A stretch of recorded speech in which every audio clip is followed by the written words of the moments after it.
I read the news today, so you don't have to. This is your daily download. Hopefully I can help you cut through the bullshit of today's media. The environmental news that you need to know today is that the Trump administration is revoking the EPA findings from 2009 that found that greenhouse gases are hurtful to the welfare and health of the people. This 2009 finding is actually the major underpinning for all climate reform over the last X amount of years, well, since 2009. And basically, Trump's EPA is saying that these findings are overly restrictive and economically damaging, which there was a lot of economic hardship after this finding was put into place because it limits the automotive industry quite intensely, as they are one of the #1 contributors to greenhouse gases. However, rolling this finding back is not necessarily going to bring the economic success that I think he's looking for. I also think unraveling a scientific finding that is about the welfare and health of your people is not really helpful, right? Like, we're already the sickest country, with over 60% of our population suffering from chronic disease. So if we roll back these regulations that make it easier for companies to pollute our air, I foresee that continuing and getting worse. I do understand that the automotive industry can be extremely lucrative, and that a lot of the things that have been put in place because of this finding have limited their ability to make money the way that they once used to. And by rolling it back, the idea is that they have less restrictions, so they're able to make more money, pump out more cars. They don't have to follow as many rules. But I just don't really see that actually doing much at the moment. So yeah, we're headed for some interesting times there. In the Olympics news today, we are third in terms of medal rankings. Italy has a total of 16 medals, Norway following up with 14, and the US at 13 at the moment. In other news, especially if you're interested in the Jeffrey Epstein case, Pam Bondi refuses to apologize to victims and survivors. She basically just said that she doesn't really feel sorry for them, especially after all 11 victims who showed up in court raised their hands, basically stating that they have been unable to be in contact with the DOJ. The main issue right now is that the victims' names were supposed to be redacted before all this information came out, and we're finding that the victims' names have often not been redacted while the perpetrators' names still have. And the people involved in this, the DOJ, have been saying that essentially they're redacting some of these perpetrators' names due to client-attorney privilege. But client-attorney privilege is quite a gray zone and can be very difficult to navigate as far as what your privilege actually is. And there's so many files and so many names that I have a hard time believing that this is applying to every single person. And it's really just incredibly irresponsible of the DOJ in general to release all of these without the victims' names properly redacted. Like, these women, no matter what you believe about the perpetrators or the government or, you know, your political party, these women have obviously gone through something so incredibly painful, and for their names to become public when all they probably want to do is not relive this trauma and just see some justice come from it. I mean, let's try and do better by them, please. Like, this is ridiculous. So I also think Pam Bondi is making a joke of the entire situation. She brought up in court Trump's economic success in the US at the moment, and even the judge was like, what does this have to do with the case? And she says it has everything to do with the case, but quite frankly, I think that she's just kind of making a farce of the entire thing, and it's incredibly disrespectful to survivors, victims, people who want to see justice come to these pedophiles. Point blank, pedophiles. Yeah. In other news, I read a lot today about peptides.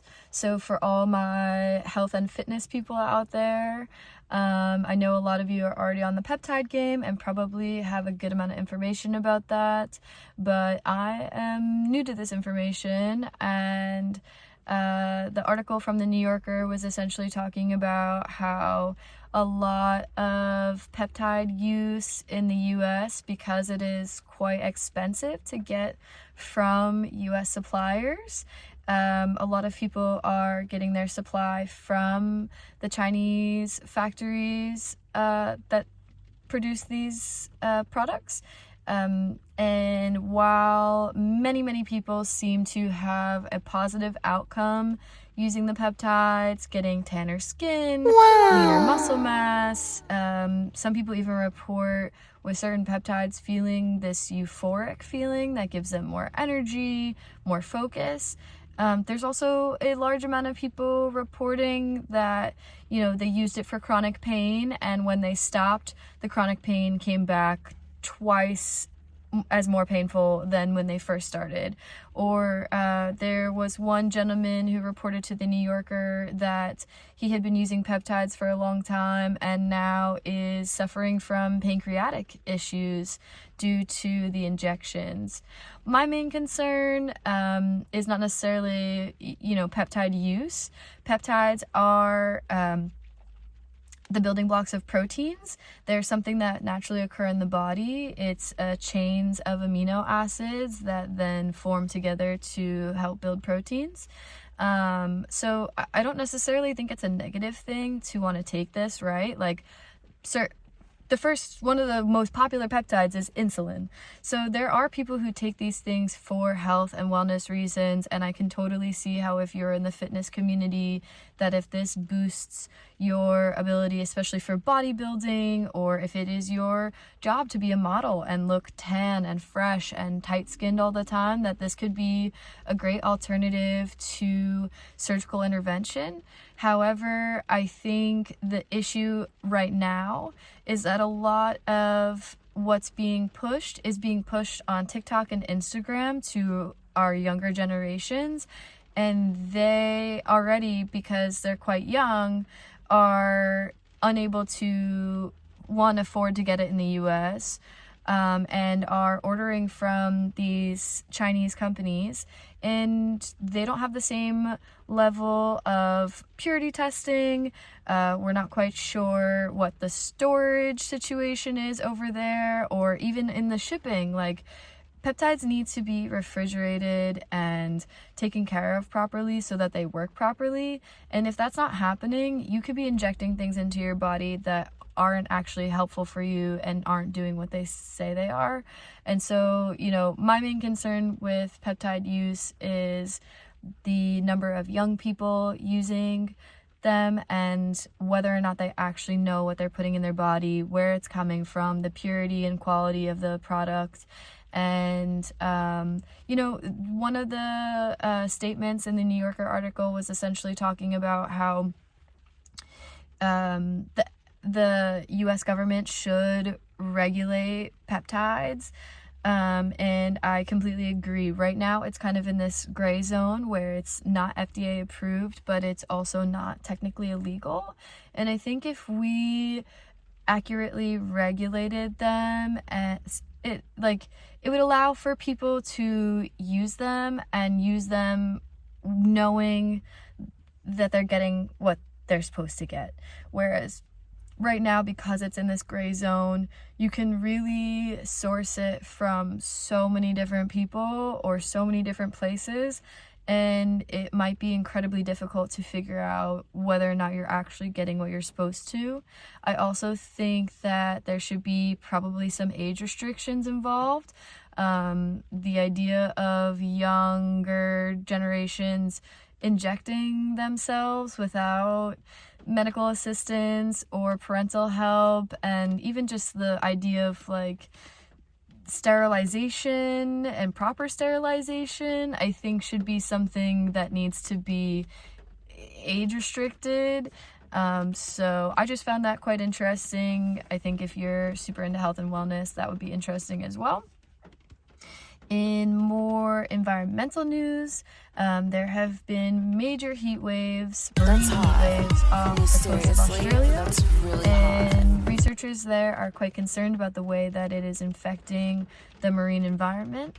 However, a diver off the west coast of Australia in Albany just found an incredibly rare fish that has only been seen once since its first discovery in 1996.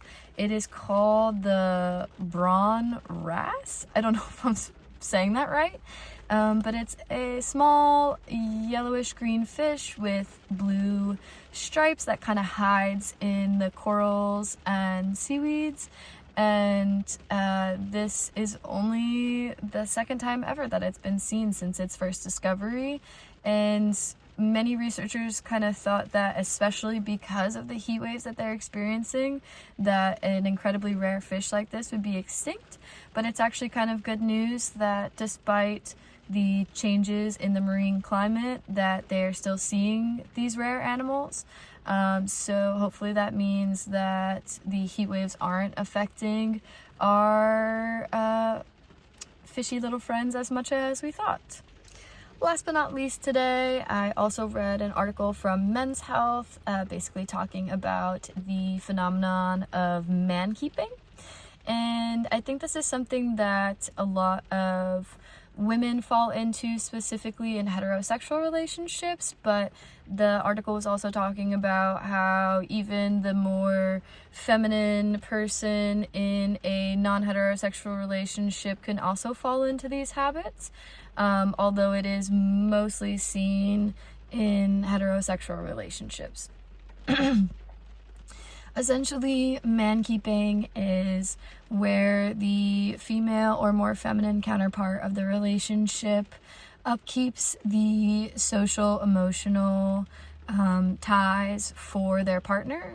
So, making social plans, keeping in touch with family and friends, organizing the gift for birthday parties or holidays, basically keeping up the social calendar for both partners. And while sometimes this can be seen as a division of labor within a relationship, it does start to become unhealthy when there's not an equal exchange.